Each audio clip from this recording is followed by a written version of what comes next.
চলতি অর্থবছর শেষে বাংলাদেশের জিডিপি প্রবৃদ্ধি হতে পারে 4.8%, আর আগামী অর্থবছরে তা বেড়ে 6.3% উন্নীত হওয়ার পূর্বাভাস দিয়েছে বিশ্বব্যাংক।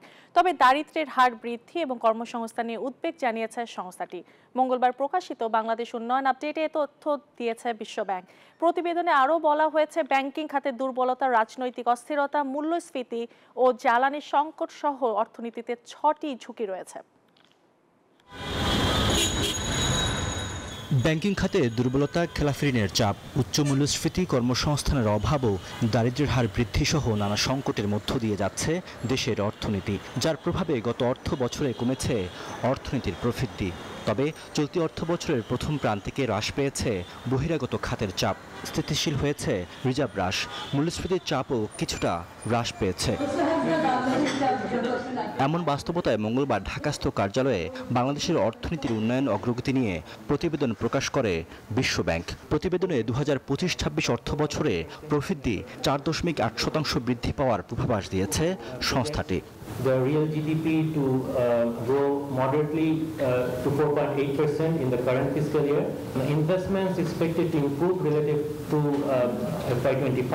However, it may remain subdued due to the political uncertainty surrounding the election and ongoing vulnerabilities in the banking sector.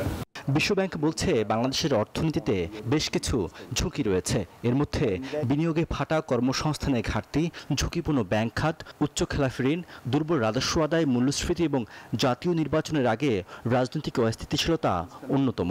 এসব দুর্বলতা কাটানো গেলে 2026-27 অর্থ বছরে প্রবৃদ্ধি 6.3% পৌঁছাতে পারে বলছে বিশ্বব্যাংক।